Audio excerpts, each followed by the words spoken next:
Hello and welcome to the Midweek Mashed Tattie Sportscast. This is another episode of the Aftermash. My name is Cosmic. As always, joined by Harvey and Paul. How's it going, lads? Shite intro, by the way, but anyway, carry on. How are we? Lovely. Yes, professionalism.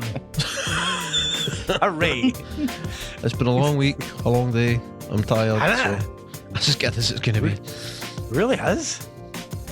Your day's been a bit more busy than ours, though. Jesus Christ, you've hit it on, man. Indeed. You've been in bloody entertainer mode. Can I just quickly give a public service announcement? Kids' birthdays parties, man. I can't even speak. Kids' birthday parties. If it's your wains, just don't bother with the party. If it's other folks' wains, don't go. Don't go. Make up an excuse. See if you can leave the Wayne at the party. See if that's drop an and option. go. Drop and go. Drop and go. Oh, bro, drop and go. Aye, that's what I do with Ollie do. Open the door, let them in, and then just wave and give them the. I just need to have it. Right, bye. See you later. Just you've got my number. Give us a phone. I'll see you later, and then run into the freedom while your wee lovely munchkin causes hell to these strangers. That's where it's at, man. I know. Never host a birthday party. You're only a fucking loser every time. It's rough. You only need it once though, because that's it. Now she remembers you've done it. That's it. Remember that time I had a party, Dad? That's it. That's it. These freaks who do this every year, where we'll never have a party. We'll never have a party. These I don't know what's wrong with these folk. I don't think they're human. I suggested that since we've done our 5th birthday, that's in terms of my wee girl. That's her until I reckon 16. 16. Oh, you've got a good decade. Oh, The no, missus, fuck no, the Harvey. missus I do Need believe, 5 the years. missus I do believe The paid will suggested still be there 10. 5 years. 10. So we'll see. We'll see where we land. Every 5 years. Aye. There you go. Oh, God. Hell no. One when they're wee 16, 18, 21, and then that's it. They're on their own, man. 21? I'd skip the 18. Bastard party at 21. Well, even more so. You're right, Harvey. They can and probably would prefer to. Let's be honest. Well, aye, probably. Even at 18, they'd probably prefer to do their own thing. Aye. 18, man. take them to the pub and embarrass them. 21, give them some dosh and say, right, you can have a party or you can go on holiday with your mates. You go to the pub. Aye. God, man. Aye. You only ever need to do that once, Mick. So how was it anyway? Well, how did it go? See, now can I just interject quickly there before I answer your question? I've got 2 Waynes, so you're factually incorrect. Aye. I'm actually bound to do it again in 4 fucking years' time. Oh, God. God, man. But no, it wasn't. I'm making it sound worse than it was. It's stress and it's fucking pandemonium, and I'm knackered. The missus is totally wiped out. But aye, it's a lot. No, it's planning tough, it, man. getting everything there, having it, the noise of the wind running about. It's too much. And it's your own entertainer mode as well, man, because you've got these strange Waynes You've who got to be basically nice. go, you're dad for the next 2 years. so you've got to just you've got to be on proper entertainer mode. It's tough going, man. It's tough going. You should just have a date how they date in the Caribbean, oh boy. Oh, just what? How do they do When they that? have the Wayne's parties, they have all the food that the men stand at one side and drink, and the women take care of the Waynes. Fucking Hooray, 1970s. Love it. That's some old school shit right there, man. Stereotypes. I love how they've no moved on in the Caribbean yet. I'm a bit jealous. That sounds fucking tremendous. We at the Midweek Mashed Tattie Sportscast, of course, don't truly believe that this is the way to go. I don't know, man. You speak for yourself, mate. We support equal rights. Don't sell us out down the river. Oh man. Oh, Christ. So, sports. Oh, dear. Aye, Sports. Oh, Well, saying that What's before the sports? sports, is there any thoughtful anecdotes you would like to add? How's your week been? You go first, Harvey. How was your Brilliant. week? it was good. It was good. I found out yesterday that certain types of bamboo can grow 4 feet in one day. What in the Holy what? fuck. Aye. How? I want proof. Is there science? Come at me with science here. No, I don't know. I don't know what it is. 4 feet in one day. Aye. That's to the point where, like, surely you'll be able to visually see it creating cells and building itself. Like, how in the... They say if you just sit and look at it, you'll see it growing. Aye. That's mind blowing. It is. I kind of want to see it. I know. So they are. Why? Because I went to the bamboo shop to get some boxes because bamboo is Hold on. Bamboo shop. There's a bamboo shop in Cayman Hills. Why? I say bamboo. Aye. That's going to take some splaining. Well, God. How can you casually fling that in a sentence? About 10 minutes in, I've got a bamboo shop. Like he went to the corner shop. I swear to the bamboo shop. Is there like a couple of families of pandas that are regular Yeah, I fucking just- shoppers or what? stripping the Rolling bamboo into off. the shop. Oh, God. No. I actually Illegal think it's pandas in the back room splitting it down. Do you know that Scotland has bamboos? Dude, Hold on. what a legit native to Scotland bamboo? Or a It's bamboo actually shop? it's Scottish bamboo. It's called. It's a special type of bamboo that can survive up to I think it's like minus 25. Jesus. That's a tough bamboo. Right. To be fair. But anyway, so there's a store here that sells bamboo goods, right? Clothes, Bamboo goods. like clothing wear, bedwear, all that. Aye, and it has all the facts and everything dotted. Is all this about. kind of like some sort of next level hipster thing? Like they've moved on As from by the way, hemp? I've it's heard just the bamboo bamboo. stuff I've now? heard the bamboo soaps. Aye. By the way, Bamboo shit. Bamboo stuff is amazing. Wild. The first time I bought bamboo boxes, I think was about 4 years ago. Oh, honestly, love Do you know them. it's splinters? No. oh, they're comfy, you know. Because this guy I worked with was talking about them, and I thought he was the most boring man in the world. And then I felt his socks, and I was like, he might be onto something. No. Aye, I said that sentence. Then I felt his socks. I thought this guy was weird. Then I felt his smokes. Casually stroking his socks. I ain't going, aye, you're onto something there, aye. I thought you were normal until you told me you feel socks. It's not a good sentence to say, really. Is it? Oh, God. Wow. It's a bit, it wants for a bit there, doesn't it? It's a bit out Right. there. Let's my circle back. Harvey. Harvey. Right, so I still don't understand why there's a bamboo shop in the Cayman Islands, right? But what were you in there for? Boxers.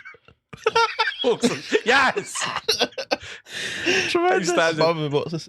Oh man, the clothing is off a soft. It's breathable. It's tremendous. There you go. It's ideal Glowing for this endorsement. climate. Thank you very much. Okay. Bye. To be fair. And it's more sustainable than. Anyway, I'm not getting into all that pish. Right. Dylan would love it. He'd be all over Oh, it. Jesus. Right. Oh. Moving on. Anyway, you know, there's a guy at my work, right? And I didn't know Wait a that minute, things is it would still telling the annoy me story? as much. But he when he sends messages, when he says please, he doesn't spell please. He just fucking puts PSE, and it fucking annoys me. Aye. I'm like, Could you just do me a favour? Psst. aye. What the fuck is that, man? I was like, nah, I'm not having Literally that got one. autocorrect to the phone. You can hit the word after you type play. Wow. I know. It actually annoys me. So now I just try not to read his messages. Because it triggers me. Damn. I would didn't know something so small would. 100% 100% I would use that in conversation with him. So like, if the word please needed to come up in a sentence, I would say psst and see what he did. Just go and grab us that box, mate. Psst. You've got to shit house that. You can't let that stand. That's worth a shit house. Oh, God. Anyway, Paul, how's your week? Well, hey, he's all sitting down. I'm sure you're all sitting down. Indeed. For the My moment. son and I have finally, at the end of April, witnessed Ayr United win. Dun, dun, dun. Baby. We've seen it happen. We've finally seen it happen. In the Oh, flesh. It was the senior team, right? It wasn't like The senior team, it was the real team. It was the big team. There was a crowd there and everything, man. It was actually a very big crowd for Ayr United, which was nice Who to was see. playing? It was a bit of Wraith Rovers. A wee side note, Wraith Rovers named one outfield sub. Such was their injury crisis. Wow. How do you feel about that? I mean, every team has a youth team, so... Did they have a full bench? Was the rest of just keepers? No, well, I take it. I just... one outfield player and a gang of keepers. I was sitting looking a bit fucking confused as to why they're there. But I know 2 subs is what they named on their team sheet. Wild, Literally man. 2 subs. That doesn't make any- So Ayr won 1-0. It makes no sense, Harvey. Honestly, makes no sense. This is why. All right, Weirdest thing in the okay. The first team, there's a few injuries, but then do you not have like a Boys teams or whatever to call Aye. it? Aye, surely. Well, obviously you bench have with your- teenagers, man. your youth team, obviously, but they don't have a reserve team. Surely they've Or got a a B development team. squad. Aye, like a development squad, even. Aye. There's got to be an under 19s. You just chuck boys in even there. under for that. 19. Like, Aye, exactly. it's the weirdest thing I've seen, man. Honestly, they brought in their one sub about 60 minutes in. Oh my god! So they Who's did. the manager? The manager needs to. fucking have a Ian look Murray. at this. Ian Murray. Former Hibs and God. Rangers defender, Ian Murray. Aye, that's is the manager. Aye. He was a big gurning, greeting bastard the full Yep. game, by the way. Dear God, man. Never on his arse for the Why full did I 90 just Google minutes. Wraith Rovers? He would've- That's not what I meant. He'd have been as well subbing himself on for the amount of time he stood up during the game, man. Honest to God. But suffice to say, Ayr United are now in the playoff spot with 1 game to go. So fingers crossed. Who's the last The game? extent. Inverness, Cali Thistle in Oh, Inverness. Is it away? Aye. Oh, Away game at Inverness. They have to at least draw and hope for good results, or really ideally they have to win. Right. They have So to win. here, It's tight, man. circling back to the Wraith Rovers thing here. Back to Wraith. I'm cool with discussing it more. Go for They, it. no, they had nothing to play for. They're in 7th. Aye, Are 7th both- place. Aye, Abroad couldn't have caught them, or still can't, even though and they couldn't catch Morton, even if they Also did true. win against Ayr. So it was a pointless game. Yep. Why not just fill the bench with younger players, give them some game time? That would have made so much more sense. Aye, a couple of wee boys their debut. Wee match bonus aye. to a couple of these boys. Aye, Do you know what I mean? It's a it's the match weirdest that's thing I've ever seen, Harvey. no pressure because we can't go up or down. We're stuck in this position. Aye. There's no pressure on them. Just go out, make your debut, have fun, you know? Aye. Like, Give us an easy fucking week. Like, well, I'm- that day. I mean, really, by the way, Ayr should have had a few goals before they got their first goal. Like, it was one of the games where I was like, it's a curse, it's us. It's genuinely us. Because there's a few, but 3 or 4 times where the ball just doesn't break that wee few centimetres. And it just, because I'm sitting there just getting more and more nervous. And then they take a free kick. Josh Mullen crosses it, shite cross. It goes out the back post. Our centre half and captain takes it. Sean McGinty, and I think, oh, for fuck's sake, well, he's not going to cross it. He does cross it, and it lands in the head of our other centre half, Frankie Masonda, who bullets a header in, and I'm not joking, I couldn't have been any more relieved, happy. I just about threw the vein. Just about threw the vein.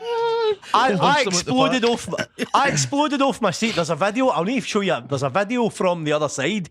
You can see me in the family stand leap about 6 feet into the air to celebrate this goal because I'm in the front row of seats in the family stand. And then I just picked up the Wayne and threw him up into there and caught him. Meanwhile, Ollie's wee pal is looking at the two of us like we're fucking savages. Which, by the way, see when you're talking about having to perform for kids, by the way, when you're a parent, Ollie met this wee boy outside the stadium and I thought, oh, he seems nice, bit of a yap. Typical 6-year-old child. And then, of course, did him and his granda and his wee sister no sit next to us. Mm-hmm. I found out this wee man's life story, the full game, man. I know everything about this wee man. I don't know if I've got one of the faces. My mum has it as well, where people in a bus will just start talking to you. Mm. No, even if you want it. No, even if what they're telling you is appropriate, they'll just start telling you. But this wee man told me everything about his life. So I've got a friend for life. Genius. What was even funnier is at 90 minutes, the wee man went, oh, well, the pink team won. And I went, no, buddy, Air won. And he went, what? And I went, everybody cheered, pal. And he went, is that what that was for? Aye. Aye. So Air won and he went, oh, that's good then. He's just so conditioned. Just the fact that the wee sitting there no watching the fucking game the whole 90 minutes. Love it. That'll be another loss then, is it? Oh, no. good. But even Ollie's like that. Harris, did you watch the game, Harris? Ollie's saying. Ollie's digging about it. So funny. Oh, God. Too funny. Oh, last thing before we actually talk about sports. Have you heard of a show called Yellow Jackets? Called Yellow Jacket? Yellow Jackets. It sounds like it's for Japan or Korea, but no, I've not heard of it before. So it's an American show. It's really it's in its second season, and it was my daughter that suggested this to me and Lisa to watch with her last night. Aye, fuck me, man. That's some weird shit. It's about like a bunch of high school football players, like soccer players, girls, like a girls team, and they crash in the wilderness, and what I'm assuming is like fucking Montana. Where's all the trees and shit in America? What area is that? We've got a bunch of states that have a whole lot of trees, but well, it's one of these states with fucking loads of trees. Or something. Iowa, Missouri, something like that. Oh, Portland, aye. Well, that's Oregon, but aye. Mm-hmm. Aye, Oregon. Sorry, mate. I know. I'm not really Portland's in doing very well, but fuck's sake, man. The first thing you see in it is that this bunch of birds fucking cooking an bird and then eating it. Mm-hmm. I've seen the trailer. Aye, dark shit, man. Dark shit. I've seen the trailer. That was in the trailer, and I was like, what the fuck? I genuinely worried about my daughter now after her suggestion that we watch that. Just reading the quick synopsis, it says a wildly talented high school girls soccer team becomes the unlucky survivors of a plane crash deep in the Canadian wilderness. Aye. Oh, Canadian wilderness. Fair enough. It's Canada. I suppose that makes sense because it's fucking snow and all that as well. But no, it's if you like your fucking drama a bit fucking out there, aye, fire away. It's some weird shit. Christina Ricci's in it. Aye, she is. And so is Juliette Lewis. All right. So I think was it Pulp Fiction she was in? She's the mad bird that jumps on top of the table at the end. I'll kill every mother last one of you. Aye, she's been in everything like. But I mean, it's. You know the bit I mean? Like right at the end where it's Samuel L. Jackson starts doing the speech there, I'm the right hand of God. Starts doing the spiel there. But aye, if you like your American drama a bit fucking too wild, then by all means fire in, lads. One episode was enough for me to tap out and say, I'm a bit too boring for this. Oh, God. Jesus Christ. Tapped it. But that was all. Who tapped it? Rangers tapped it. Oh, Jesus. Does any of you see the goal? Melanie Malinsky. Melanie Linsky. Did you ever watch 2.5 Men? Aye, 2.5 Men. She's in lots of serious stuff now. She's actually great at playing a nutter. She's a really good actress, man. Aye. She was in The Last of Us as well, the show The Last of Us, for an episode or two. She's genius though, Mick. Aye, totally agree. Anyway. No, the formalities are well and truly. The 20-minute formalities, aye. Sports. Right, actual sports. But Formula One, kick us off, since we've not really spoken about it in a while. There was something really interesting happened today. Oh, there was, aye. God, aye. Harvey, for the sake of tradition, do you want to lead us off and tell us what's been going on? Well, where do I start? The powers that be have really fucking annoyed me with this weekend with a stupid new format that they're testing. Like, nah, just no. Like, it's a pointless. It's pointless. For the layman.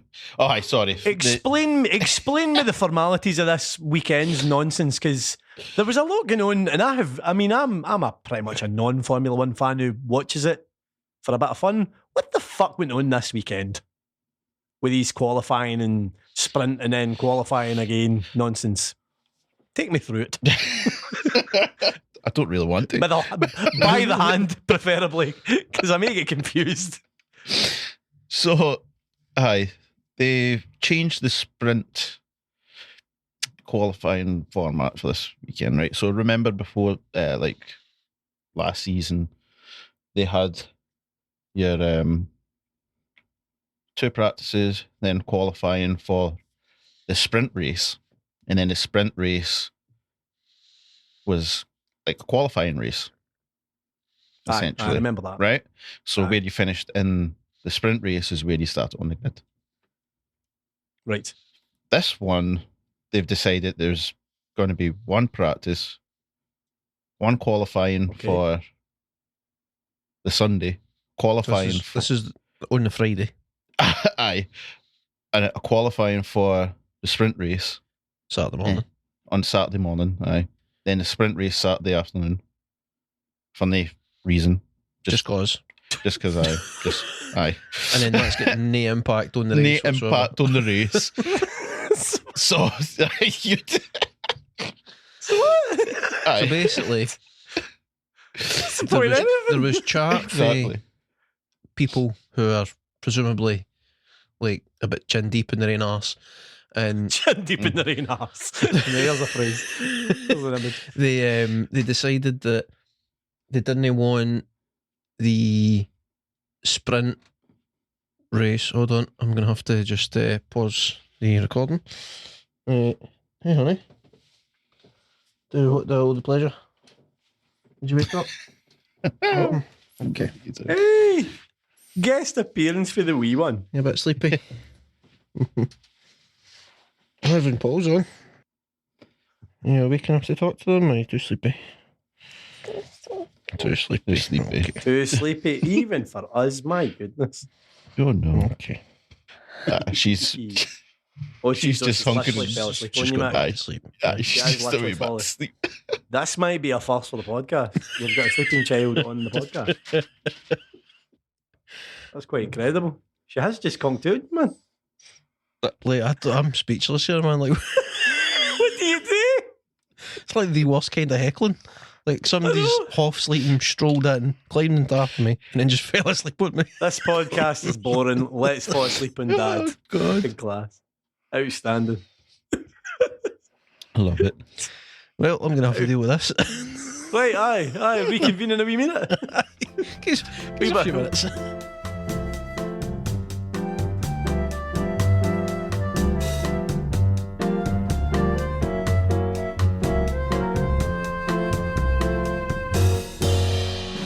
Aye, so for whatever reason, these people in positions of unfortunate power deemed that having the sprint race as it was could detract from the spectacle of the Grand Prix on the Sunday. It would dilute the sport, I believe is a phrase that was actually used. So, and like, just bear that one in mind. Because there's an irony to that. So they reckoned that the sprint race as it was would dilute the sport and affect the integrity of the Grand Prix on the Sunday. So what they did is they decided to keep testing the sprint this year, but change the format so that instead of the sprint being an integral part of the weekend and being the means of qualifying for the race, they would just have a show and pony day on the Saturday where there was a qualifying session and a race session that meant nothing in terms of the week's actual racing. Now, there is some points available for the top 8, I believe it is. Mm-hmm. Just like, right. But it's like it's lesser points than what it is in the Grand Prix, so it's not like full points. So it's not totally meaningless, but I mean, grand scheme of things, like it's unlikely that the sprints are going to affect the actual championship. So what they have in fact done by trying to avoid pollution of their beloved sport and trying to dilute the racing weekend is they have in fact diluted the racing weekend. It's the weirdest shit, mate, honestly. I seen an opinion by somebody on Instagram. He made a video, but he was for it. But when I was like, it doesn't make it. But he was like, it makes it so much more exciting because there's less time to test the car. Right, so there's no the 3 practice, right? 3 practice sessions. So there's they don't get to test the setups and that properly, right? So that will make it more interesting on the race day because not everybody's going to have the. I'm like, all right, that's just bullshit. Then you get to see more racing. I was like, aye, but that race is freaking pointless. So, like, what is like? You're not explaining to me what's the positive side. Perhaps say, oh, I'm seeing more racing. If you want to do that, I would rather it just be back to the old without the sprint qualifying. If they've got to keep that sharp, to be honest, it pretty much this doesn't make any sense. Qualifying. Yeah, like one of the main arguments for seems to be that having 3 practice sessions is too much, and there's too much messing about with the teams trying different stuff, and that it means that there's less risk once you get to the race. But like, surely this is swinging way too far in the opposite direction. Like, I don't understand that at all. I mean, I like the idea that they're thinking of, everybody has to think in their feet, but everybody thinking in their feet with less chance of playing jazz with it just benefits the bigger teams who come in with much naturally faster cars that don't need to be adjusted and tinkered with in order just to bloody keep up with the front of the pack. So it doesn't. It's not in the issue in the interest of fairness at all. That's bullshit, and that's debunked within 3 sentences there. Like, aye. So why is nobody making that sort of judgment and speaking up for it? Weird to me. You just did. All might. Aye. I mean, I'm just some prick with a Ford bloody Fiesta and Kincaid's, mate. Contact the Drivers Association. Post this. Aye. I mean, see if they wanted less practice sessions. They could easily have removed one. Do you know that's simple? Do away with the Friday. Do away with Friday. Simple, man. Do away with the Friday. But Saturday. Do away with Friday, though. I know they want, but do away with it. Do away with that. Have a practice session Saturday morning. One practice session. Can be 2 hours. Doesn't matter. Have a qualifying session in the afternoon. Racing the Sunday. I mean, the only reason why they don't do away with the Friday is purely money. That's it. Aye, money. Does it want as many folk coming in on each? You know, it's driven by TV schedules and this surge of fan base that they've had because of the Drive to Survive documentary on Netflix. They've got this young fan base that they've pulled in through the documentary series. A lot of new eyes in America specifically. Oh yeah. And they're trying to cater to them So they're keen to have a sprint race because they think it will be edgy and it'll appeal to this new audience. Yeah. But they don't want to put off the old farts that have been watching it for 70 years, who are all about the prestige and the history. Mm-hmm. And so for them, it's all about a single qualifying session and a race, a Grand Prix. Yeah. That's, you know what I mean? So they're trying to have the best of both worlds, and it's just, it doesn't work. It's not working at all. I mean, no. It doesn't. But if you could, aye, they could easily just do Friday, there's a practice session, a 4-hour practice session, right? Saturday morning, qualifying for sprint race. Doesn't even have to be a full 3 qualifying. Like it could be 2, whatever. Mm-hmm. And then do the sprint race, and then have it like they had it before, where you get points plus that where you finish is where you start. Mm-hmm. Simple. Yep. And you still have your... One thing I will say is a slight positive. I do like the revised qualifying for the sprint, where it's this sprint shootout thing. So basically it's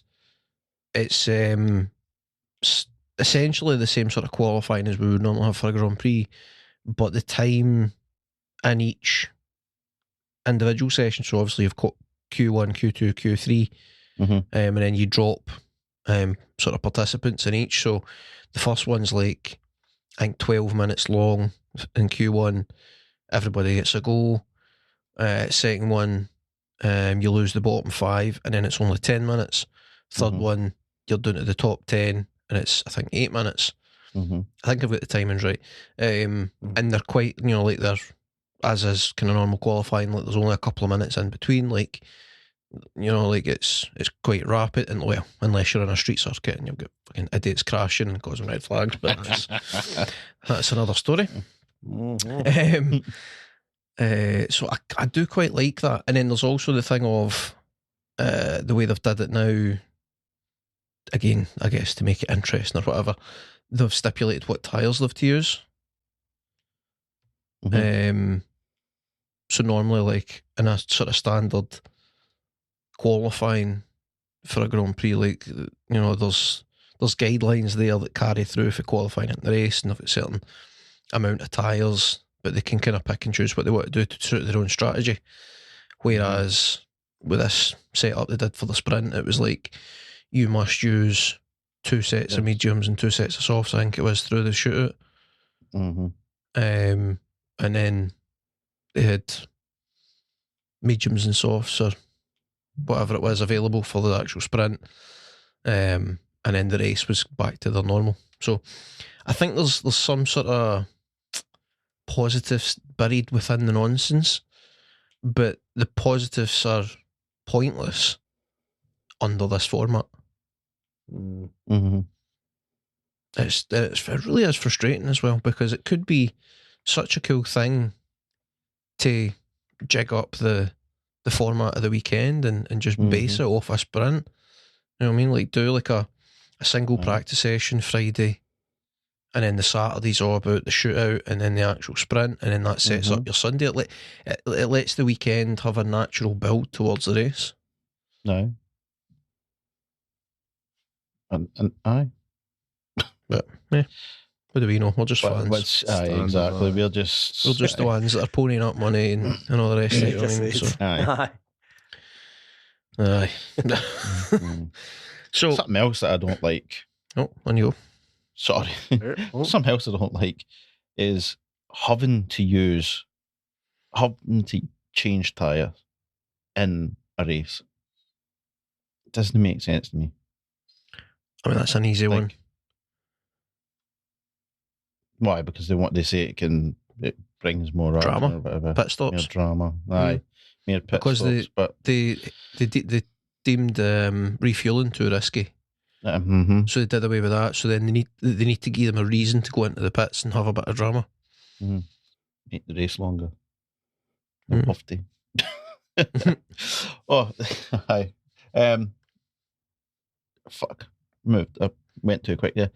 The other thing we're having at this doing the sprints and all that I didn't think about is the drivers themselves.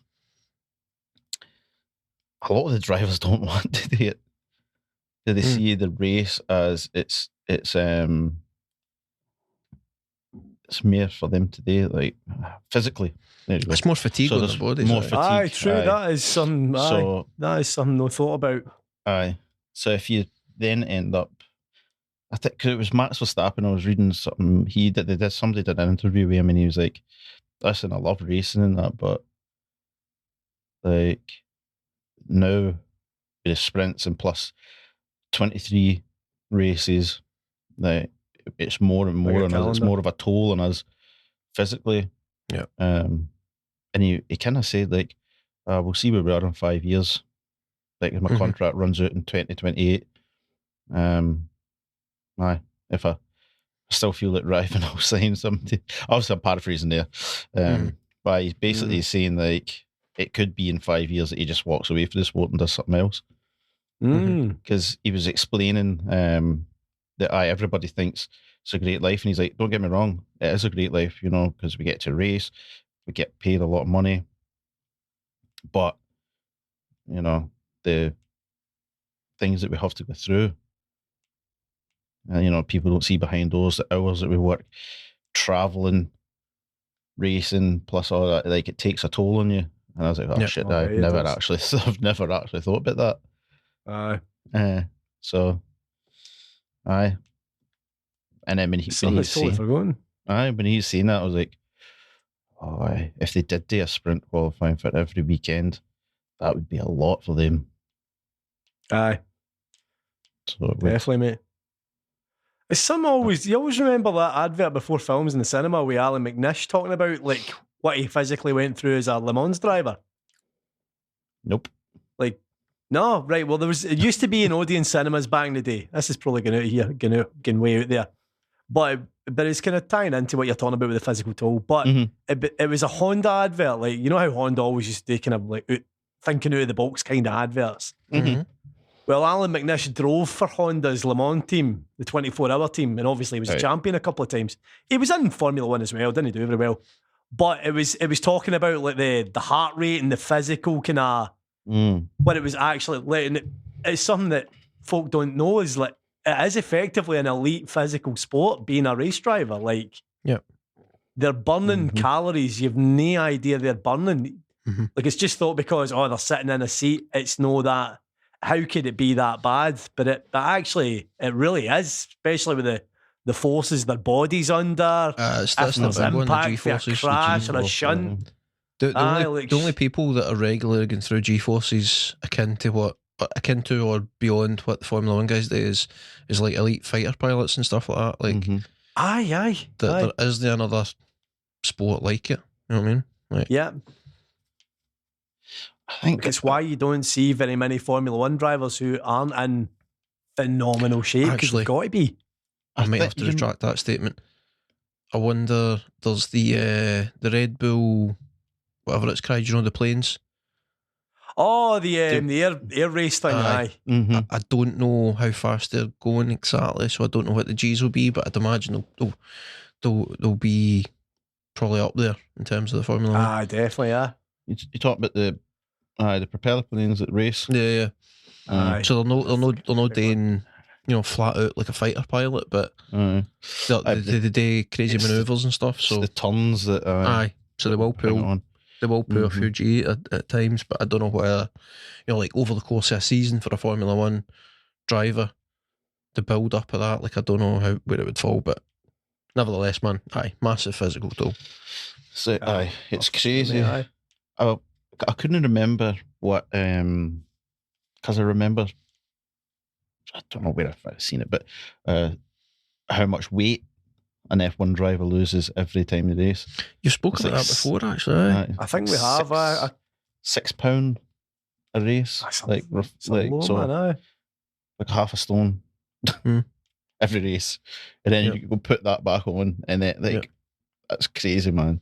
And so I was looking it up to see, because I couldn't remember what the the numbers were, but then it's come up how much calories they burn. 1,500, so 1,500 calories. Dang.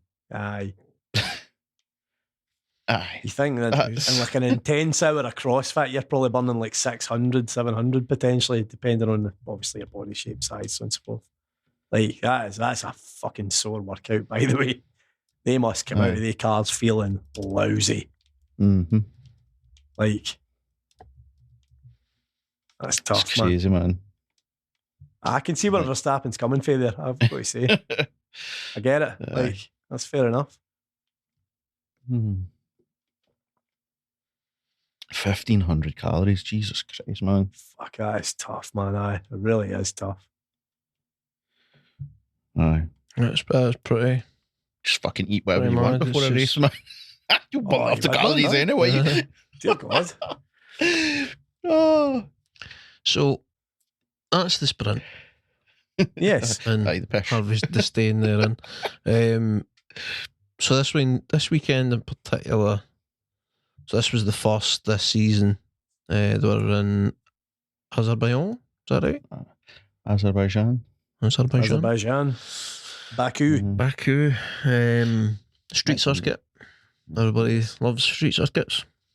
Chico Perez certainly does. Aye, Checo, he loves it. He's circuit all about. But so this was the first race this season for a sprint race, so hence the new format. By the way, and what you've seen of the highlights you've seen, right? I myself only got to watch highlights as well. But I don't know if the highlights you've seen were the same as mine, but because I have the app. That was the Sky Sports highlights for me. Right. So there was a overhead shot. I think it's like in the third lap or something, or the fourth, maybe. This was after Verstappen was in first position after he took Charles. And it was the helicopter going on, and down the straight, Perez had DRS. Oh, I did see this. And Jesus Christ, you see how fast he gained on bloody Leclerc? Yeah. It was as if it looked like Leclerc had an issue. Aye. It was the type of thing you see when the leading car has an engine issue of some description and they lose power. Somebody just flies past. Perez had an extra gear or something, like, honestly, man, ridiculous. It was insane. I was just like, and even the commentator was like, now we'll get to see this, the speed of the Red Bull with the DRS, this rocket ship.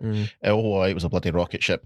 As soon as that DRS opened, it just... Do you know, crazy. There's a few drivers have said it now, well, they've been talking about the Red Bulls, and the way they phrase it is interesting. It could be a bit of sort of, kind of shithousing and sort of playing the game and stuff, but there's a few of them have said now that the Red Bull, the Red Bull car, like it's a rocket, it's ridiculous, especially with the DRS.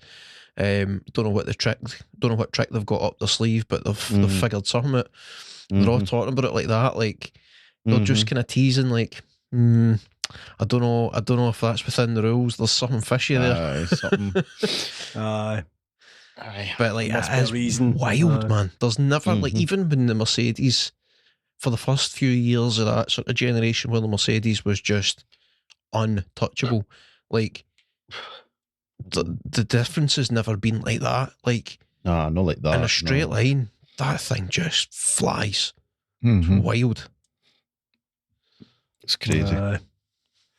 It's not making for a very exciting season, unfortunately, is it? Like, such as the dominance. Well, it might. Do you know? Because Checo and Max might get into it a bit. That's shaping up to be interesting. Aye. It's like 6 points between them or something. Is Checo in front still, aye? Am I right in saying? No, it's Max in front. Aye. Off guy. Aye. I mean, more power to him if he keeps it interesting. I'm all for it. Oh, aye. At this stage of the season, Red Bull don't have a choice. Aye.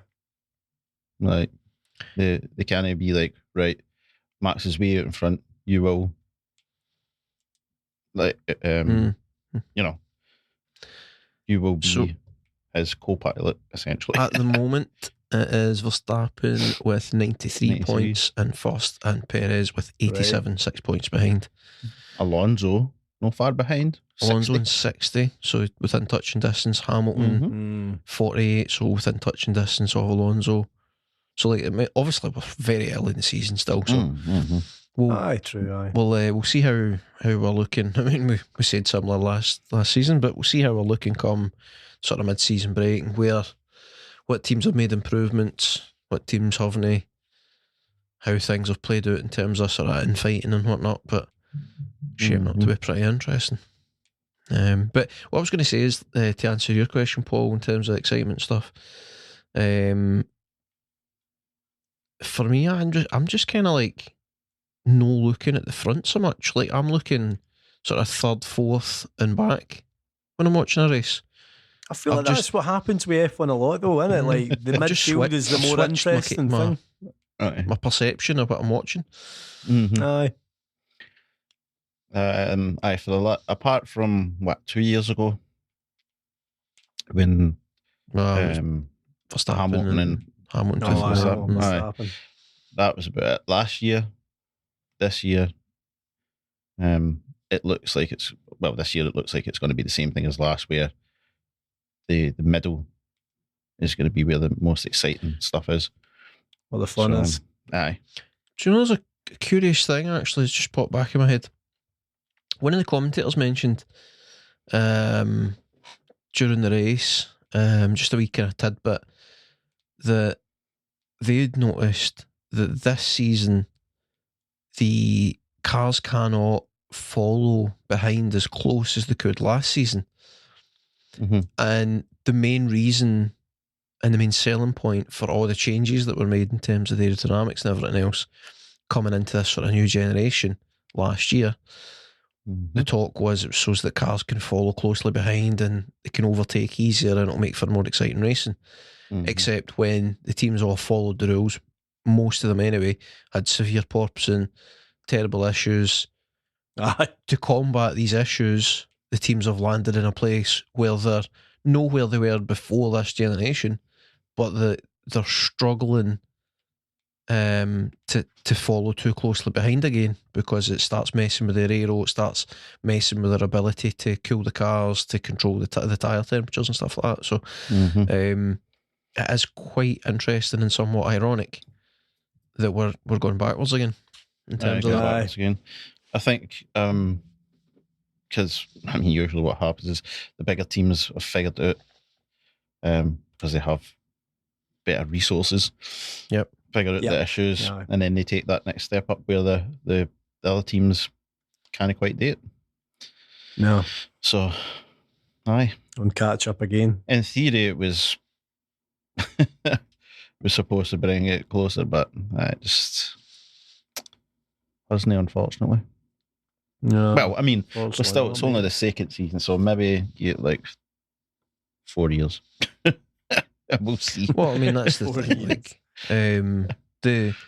for most teams, an iteration of a car is going to take 2 to 3 seasons to get the best out of it, and then they'll know, like, is there any more to be done here? Is it time to start looking at something new, or like, is this just where we're at until the rules sort of change again?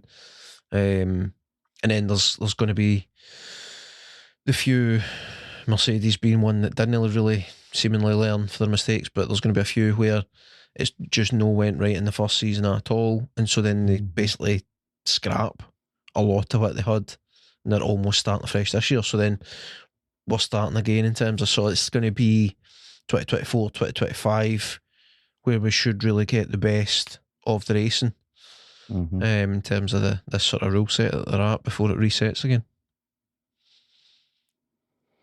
Yep. Only time will tell what will happen. So before we move on to something else, I'm loving it. Before we move on to something else, last thing on the Formula One this week. Towards the end of the race, we had an interesting situation develop where Esteban Ocon, was the only person in the race who had not stopped. He had not made a pit stop. Per the regulations of F1, you are disqualified if you do not make at least one pit stop and change your tyres, so run two compounds through the race. Two different compounds through the race. So they decided at some point in time that they were running all right on their hards, so they would wait until the last minute. Presumably they were hoping something would happen, like a safety car, or somehow, like the person trailing behind would have an issue, so then they would have a window to no lose position by stopping, but didn't happen. Anyway, they waited to the last lap of the race to make the pit stop. As we approached the last lap of the race, on the Sky commentary, they had went to Ted, good old Ted, in the pit lane. Old Teddy bear. Getting, doing some, I don't know, whatever he was doing. They were just asking about some stuff. Fucking about. And then he commented, oh, hold on a minute. A lot of the Red Bull mechanics are coming out and they're going over to the fence, and some of them's climbing up the fence, getting ready to celebrate and stuff like that. I thought they weren't allowed to do that anymore. So they talk about that for a second, and then one of them goes, hold on a minute, Ocon's not stopped yet, he still needs to come in for a pit stop. And then Ted's like, oh, that's right, I was just about to ask you that. I'm curious, because not only are these Red Bull mechanics doing something that they shouldn't be doing per the new rule set, they also shouldn't be coming out their garage at this point, because it's still a live race. We'll still get at least one pit stop to go. And then Ted's going, hold on a minute, there's photographers and everything. And he's got, I can't believe it. I don't know what they're going to do here. And then, sure as fuck, 2 seconds later, the team radio goes, Ocon gets the word for box, come into the pits. And the commentators are all losing their shit, like what they're going to do. Like, I think they're expecting it to be like, we're getting £10 bowling as Ocon piles into the pit lane. £10 bowling. So they're getting all flustered, and Ted's freaking out. And then camera cuts to, sure enough, here's Ocon piling into the pits, and then one by one these like media personnel and everything just start doing the holly as they dodge the snarling bull of Ocon coming flying to the pit lane. I like that, the snarling bull. It was the most ridiculous thing. There's no way that should have happened. No, that's legit terrible, man. Like, I've always kind of wondered why that's never been greatly clamped down on before, that the team climbing the fence to cheer thing. It looks all good and all that. Again, it's all funky cool for the old Drive to Survive gang, like with a wee bit of, oh, look this, look how great this sport is. Folk are hanging off the fences. Aye, but sexy, exactly. Sexy B-roll is literally all it is. But it's fucking very dangerous, if you ask me. What if a car crashes? What if a car goes on fire?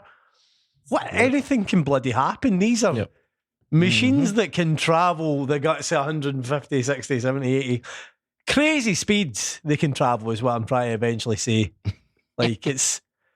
I'm amazed it's never happened before, and should now... Oh, it's just been a bad weekend in general, innit, for the kind of the rule makers and the kind of people in charge of F1, like... Pretty much. The new format has been shite, and now there's a thing that's quite a clear, obvious safety concern that they really need to deal with. Like, they just thinking about that now today. Fuck, man. Some folk who haven't seen Formula One, they haven't been fans of that for a while, they see that sprint, they're going to have fucking positive reviews about that. Oh, shit, that's true. Aye. Fuck. Anyway, back. So, like, obviously when Ocon comes in, he has to pit. That drops him to 15th, right? But what would have happened if he came round the corner and he had to come to a full stop because some of these folk didn't get out the way in time? How do you handle that?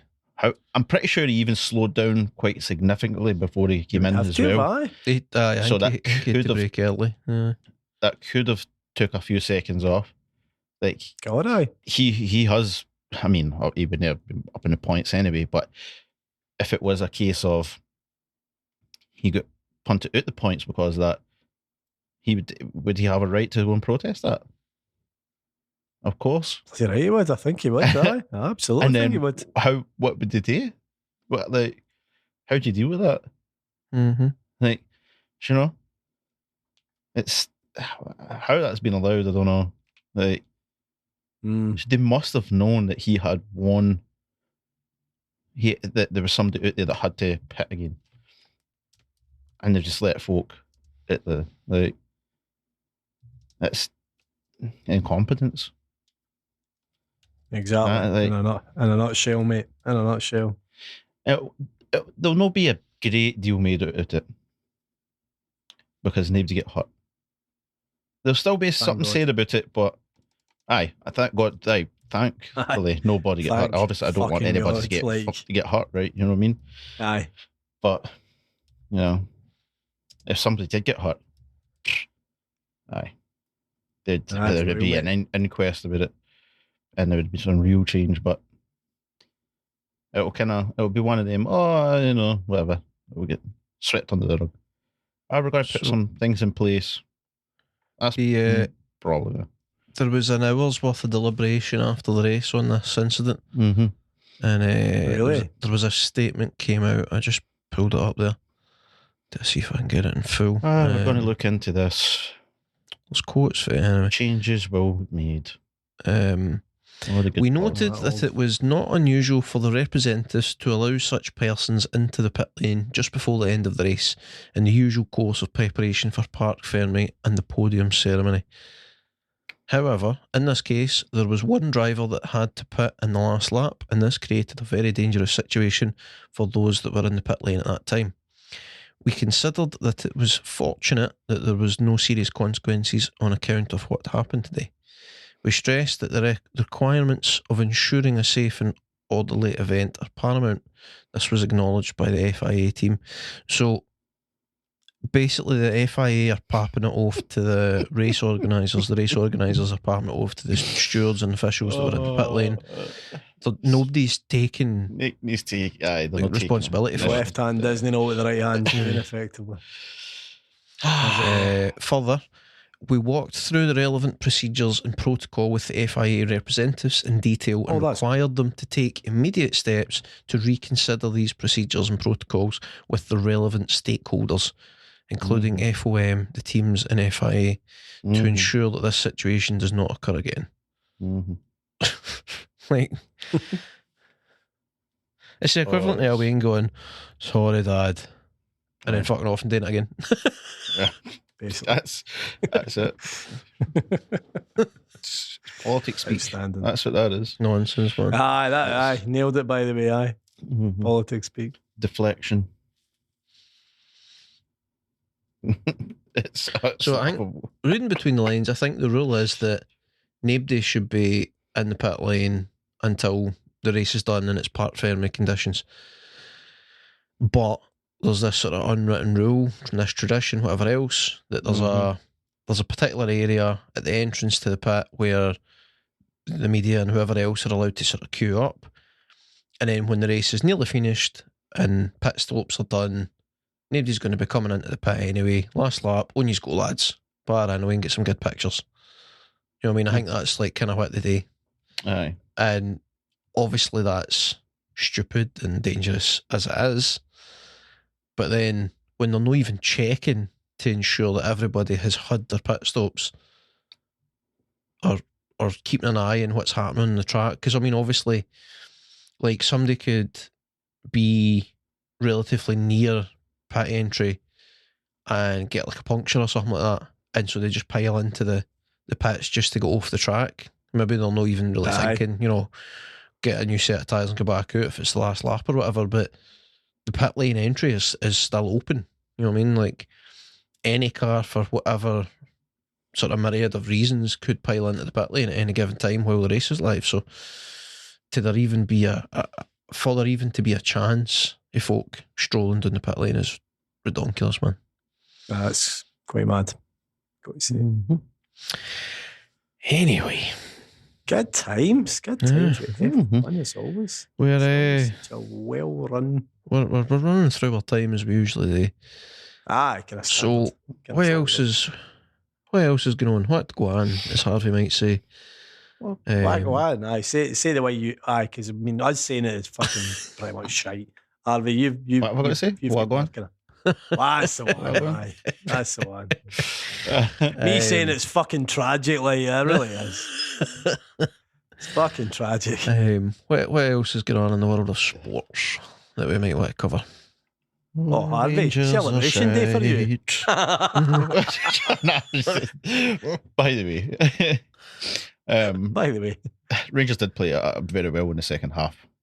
So they did give him credit on that, but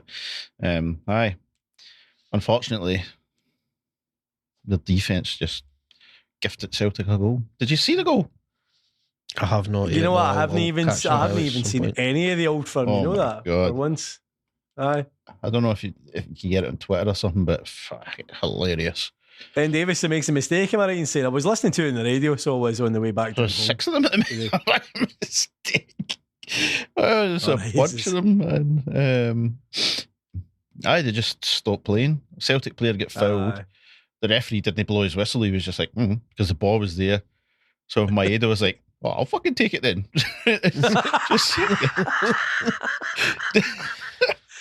just took the ball, just one touch, crossed it over, and Jota was at the back post. Was like, "Oh, hello," just quick heater in.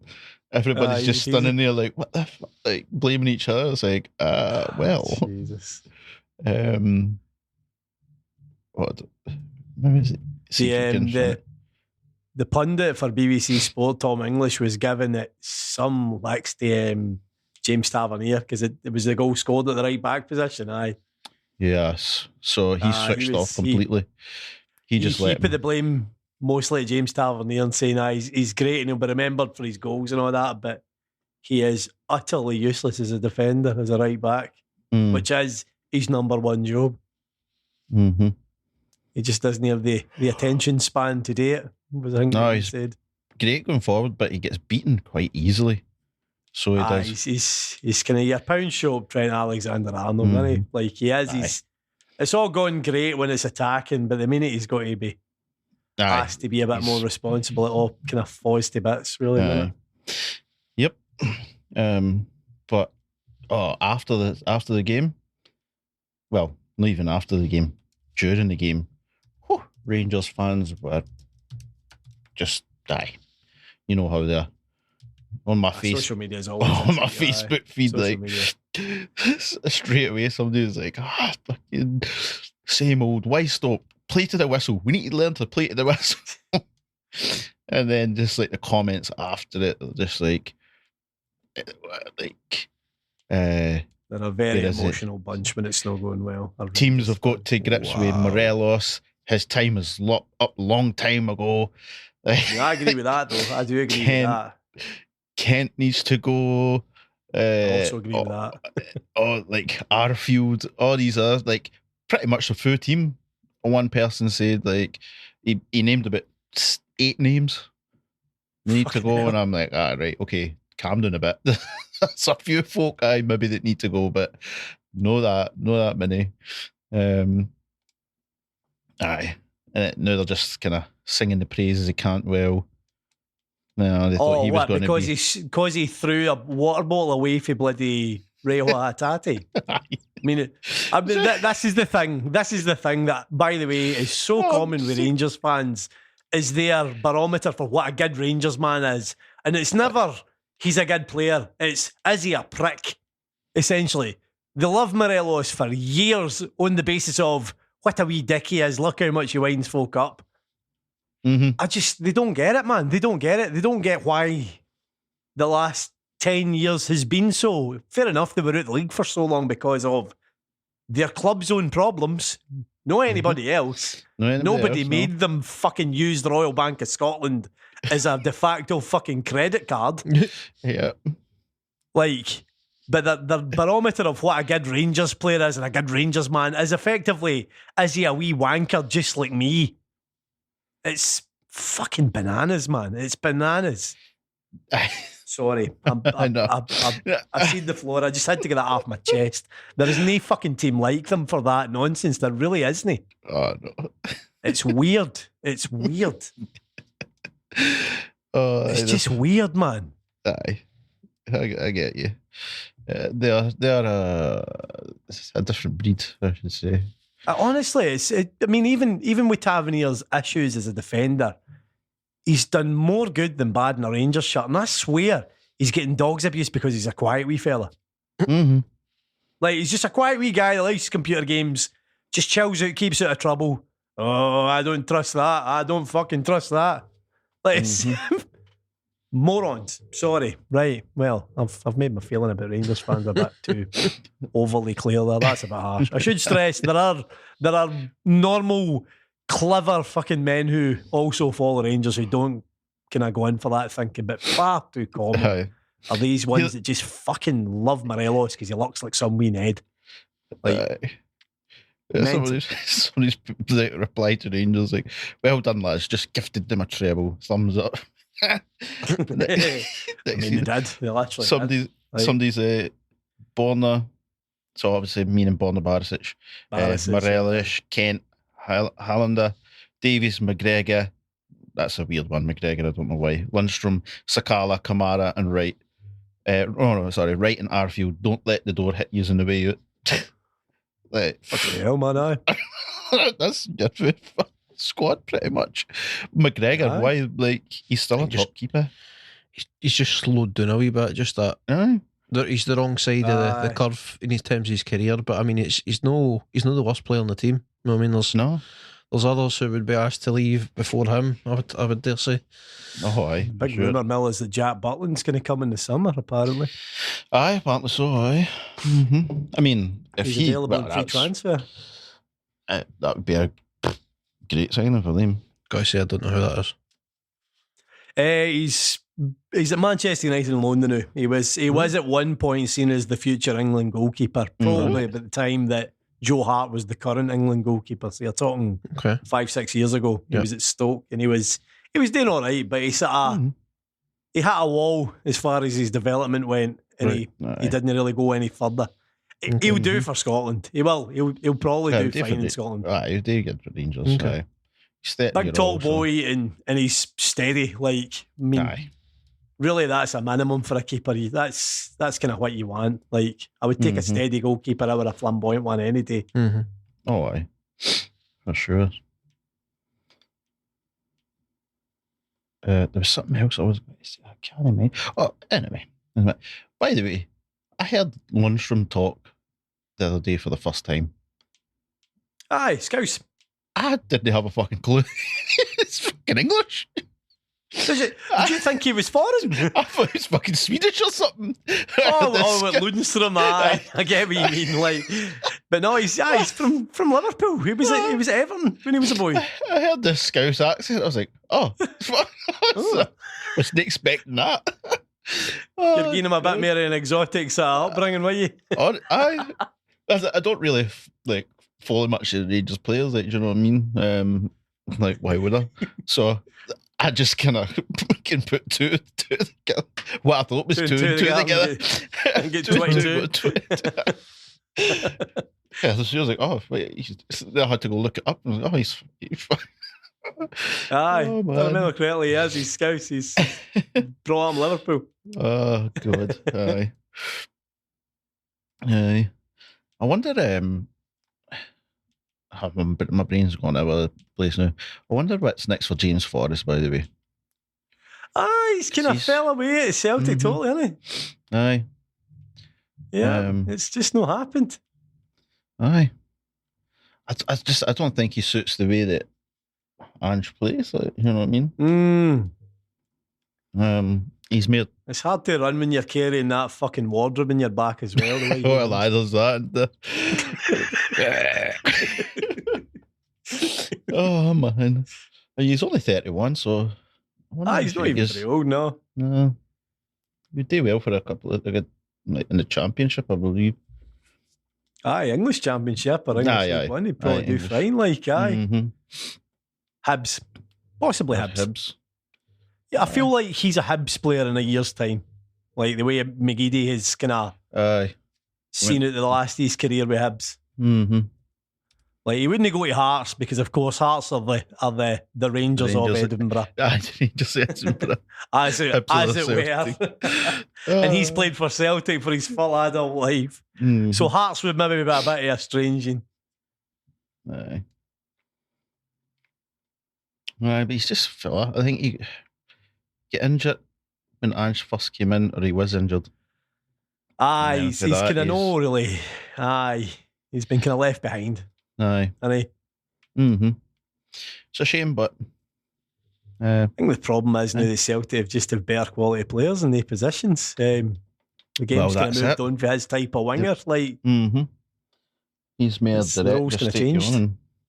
Aye, the roles kind of changed now. They want you to be able to do a bit more, a bit different now. I mean, look at Jota. I mean, Jota's fantastic. Like, he's a cracking young player, that Jota. Boy. So he is, Jota. My God, Jota. By the way, have you seen him lately? Jota. No in passing. No, not obviously not in person, but like any pictures. Oh my God, his moustache. His moustache, his wonderful bit of facial hair, aye. His wee mullet thing, you know, and he was in a full denim gear. Oh, Canadian tuxedo. Yeah, dancer. Denim. Jesus. You just. Yeah, dancer. You looked. Canadian James Bond. I was looking at him, I was like, oh my God. That is a.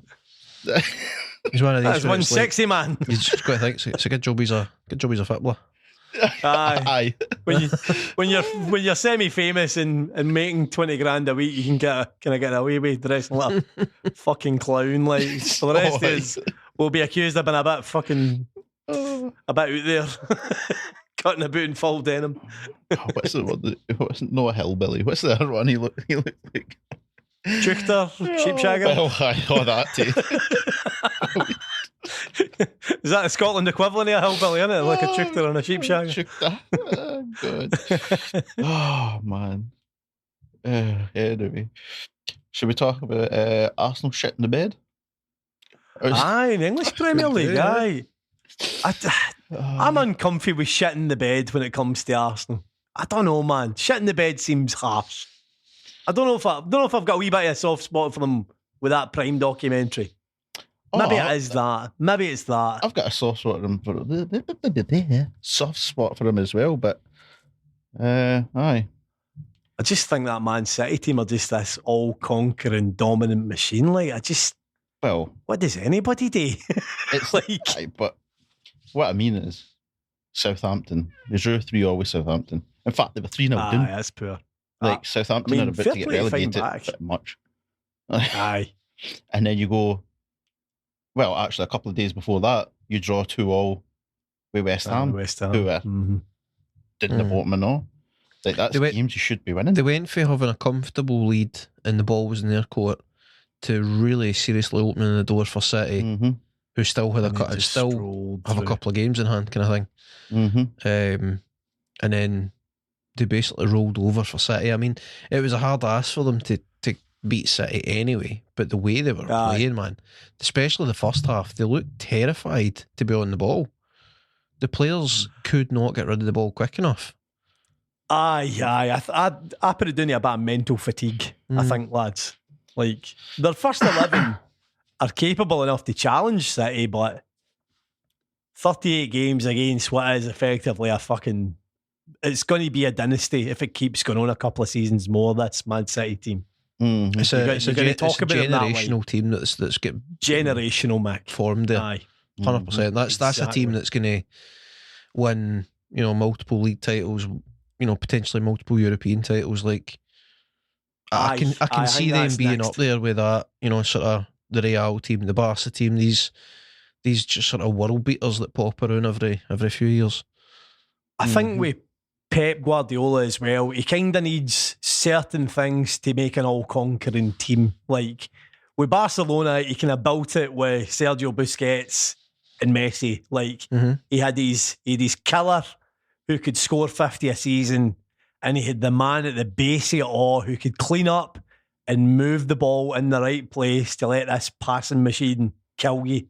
And I think he's got that again now with Man City. As much as Rodri was hilariously crying about the Scotland game, I think he's a world-class player. I think he's on the level, I think, almost of Sergio Busquets at Busquets' kind of peak. And with Haaland, I think Haaland might actually one day be better than Messi. Like, he can do everything. He can do everything.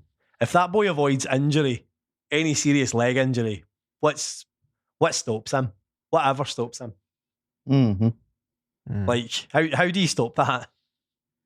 It's interesting, man. He's like the polar opposite to Messi in terms of style and everything. Like, he's twice the size of him. Sprints I can imagine him getting out of bed and sprinting to the bathroom in the morning for his first piss. You know what I mean? Like, he just looks like he probably beats the pitch there. He probably beats the pitch. The pitch is still in the bed while he's standing in front of the toilet. Like, he gets up, pishes, runs to the bathroom, beats it there. Just to watch it get into the pan. It's incredible, man. I mean, it's not just that he's a finisher and he's now adding the assist to the game, and not just that. The first goal where it's him that lays it onto De Bruyne and De Bruyne effectively passes it. He rolls Rob Holding like Rob Holding's a wee boy. Like, he rolls him so easily. Like, I mean, I thought that would be the last option, is physically bullying him. But you can't even do that now. Like, he's getting man strength now, which means he's impossible. He's impossible. He shows a serious maturity to his game, and he's still a young player. Like, that too, mate. The way he can, like, he rocked up in that Arsenal game. I mean, maybe it was, it was tactics, team tactics coming in, but it seems to me like he's rocked up in that Arsenal game, business as usual. Figured out quickly that Arsenal's one tactic was to surround Haaland at all times, fucking man mark him with half the team, don't give him space.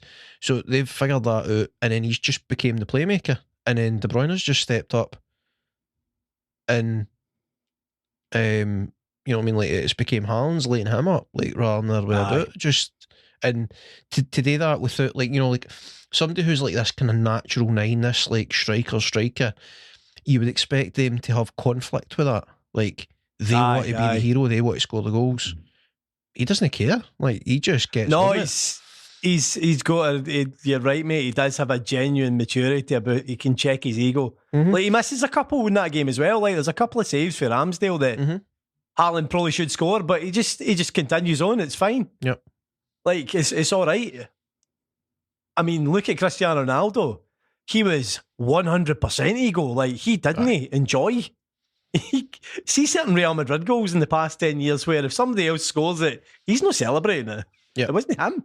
Like, you don't see that with Erling Haaland. He is in it for the team as much as he's in it for himself at that age already. Like, he obviously must have ego because he's quite clearly one of the best young players in the world, but as you say, it's a mature young player. Like, he's terrifying. Yep.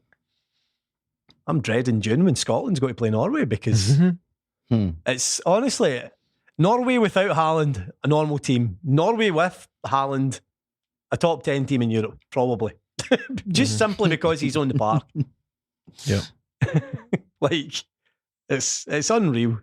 Unbelievable how good he is. It's wild, man. Do you know, it's I said a good few episodes ago, man, it would have been 2 or 3 months ago probably, that I had started watching a lot more English football and City games in particular because of Haaland, and I was just amazed that this talent that was sort of breaking through, and I was just kind of want to witness it. And I'm still doing it, man. I'm still watching it for who's City playing. I'm like, wow, a bit half decent game. Let's watch that. Aye. Just because I want to see this. And it's at the point now where oddies laugh when Haaland's on the ball, when you see the team panic, and then especially the keepers. But then B, like when he scores a goal, I just laugh like that's another one. Like, it's unreal, mate. Wild, man. It's like that's it's him. unreal. That's him 50 in all competitions now. This season's still the games to go. Like, he's just we're still cruised to a record. He is the first player for a top flight English team to do this. Aye. Better than Ronaldo, better than Cristiano Ronaldo in that mad couple of seasons he had with Man United before he started this. Wild, man. He's only got what is it? Something like 5 goals ish to score to be the scoringest season of any Premier League player ever. Christ, man. That's wild. And he'll do it. Like, because you know for a fact that if he's on it in a game and it's a normal team he's playing, like a lower half team, like I think they've still got to play Everton, he'll score 3 or 4. Like, he'll batter Everton. Everton will not be able to cope with that. And I think they've got a couple of normal teams to play where he'll run through them. What I'm looking forward to is the Real Madrid semi-final 2-legger in the Champions League. That'll really show you where he's at as a player, because that is the real test in world football, is can you do it against Real Madrid? Because even if you batter Real Madrid, they'll probably still find a way to beat you. As shown by last year's Champions League, where Chelsea had them deed and they come back. Man City had them double deed and they come back. Like, they're like a zombie team. They just don't fucking stop. Yep. No. And they have a player like Benzema who is actually probably, for my money, nearly as good as any of the kind of top 2 players were in their day. Like, he's kind of stepped up to that, and he's the difference maker. Like, that'll be the real test. That's the real major test. He always had it in him, Benzema, but when he was playing, when Ronaldo was in the team, he just kind of just let Ronaldo take the limelight. He was thing. He was the foil. He was. He was the foil for Ronaldo, and it worked. Aye. And when he had to step up, he stepped up. He's always been a great player. It's just some folk didn't see it because Ronaldo was the one that was scoring most of the goals. Yeah. But that will definitely be the big test for him. See what happens, and if they can beat Real Madrid, they'll win the Champions League. But that's it. That's that game. Because of course, what is it? It's AC Milan versus who is it? Inter Milan in it in the other semi-final, which is a rarity. Italian teams making it that deep. But I mean, these Real days, or Man City will rattle the Milan teams comfortably. Whatever one it is in the final. Yep, so Tuesday the 9th, we've got Real City. Wednesday the 10th, we've got the 2 Milans. Put Champions League into the frickin' Google search, right? And it's come up with the Europa League. Oh, who cares? It was Europa League? The fuck is that? It's a Mickey Mouse. No, Jose Mourinho, man. He's on his way again. Jose. Jose. That fella he's something else. He's worth his money in entertainment, isn't he? Like, oh aye. That's one thing you can't ever sniff out of Jose way is his money. He's always fun. They love him there, man. They absolutely love him in Roma. Oh aye, them Roma fans would love him. Oh god, they're nutcases and also. Aye, they love him. They totally love him. Oh god, he's one of theirs. He's got his mojo back a wee bit there, so he has. For sure. Italy, they just don't give a fuck, really. Certain things you could get away with, certain things over there that you couldn't get away with. Like, well, aye. If you remember Paolo Di Canio doing an old Nazi salute to the Lazio fans and them reciprocating. Oh well, in kind, quite happily. Like, it's that and all a bit. Aye. Aye. Bit of a mad country in that sense. Have we anything else to discuss? I was just about to ask the same question. You did. I've just read a wild stat. Southampton, Everton, Wolves, Nottingham Forest and Chelsea combined have scored less Premier League goals than Haaland this season. That's insane. That's outstanding, man. Dear Lord. Oh dear. Yeah, Well, Fucking outstanding. just wow. There was something I was wanting to talk to you about the wrestling. All right. I can't quite remember what it was. I'm trying to rack my brain. Trying to think what's been going on this week that it could have been. What, in pro wrestling? No, in AEW specifically. All right. Roddy Strong. the End of the Acclaimed, heartache. There is that, aye. the Outcasts, Excalibur. That was cool, man. See Strong come in. I've got a wee bit of sort of faith restored, I suppose, in where that's going. Last week it seemed very much like it was just going to be Adam Cole and Britt Baker versus the world, but seems like there might be a wee bit more thought put into it. So I think we're just going to get like what was his stable cried? Something era. Undisputed Era. Undisputed era. It seems like we might be getting an Undisputed Era 2.0 sort of deal. Aye, effectively, mate. I think that's where we're headed. This time, babyface. Aye. So, see where that goes. How does it work? I don't know, but maybe it does, because Adam Cole's a very likeable man, non-kayfabe wise. Yeah. I think folk like him just because he looks like a nice person. Like, he's got that on his side. He's unassuming. He doesn't look like a big steroid head. Aye, Nad. He looks like one of us, as it were. Like, he does. Taps off. He's just a guy. Yeah, kind of think. But I don't know what it was. I was gonna bring up. So that's all for me. Lost it. I've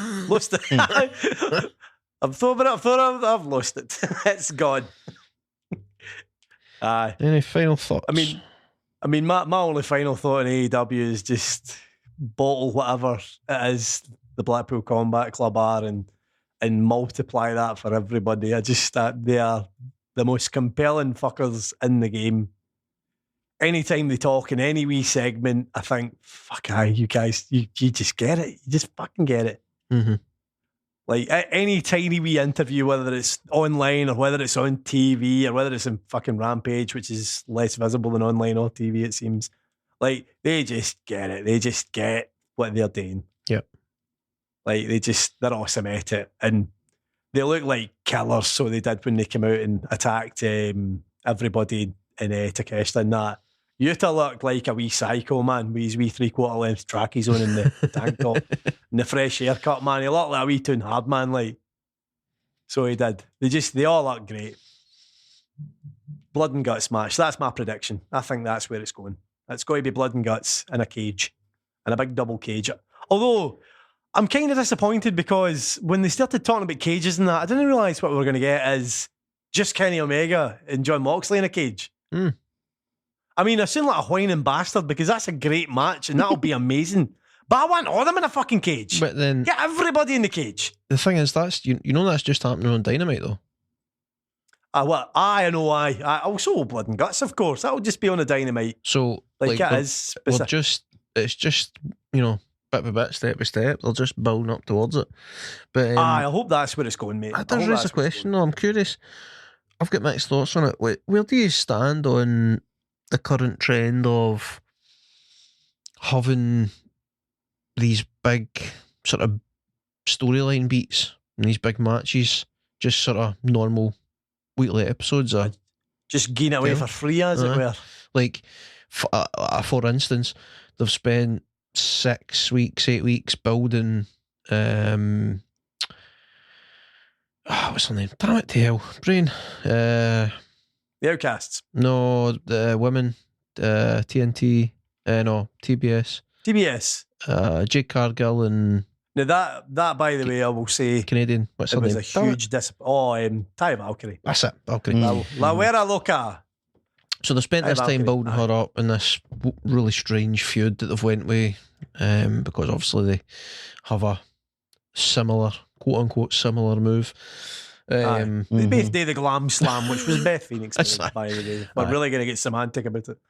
I think, to be fair, I think there was a Japanese lassie did it before Beth Phoenix. I think Beth Phoenix. Beth Phoenix. Oh, it became her move. Everyone's a copy. Aye. It was. It's as made famous by Beth Phoenix. Basically. As it were. So they had that feud going on. But I mean, seemingly still is going on. But traditionally, the pay-per-view match would be the first time, they properly go at it one-on-one for the title.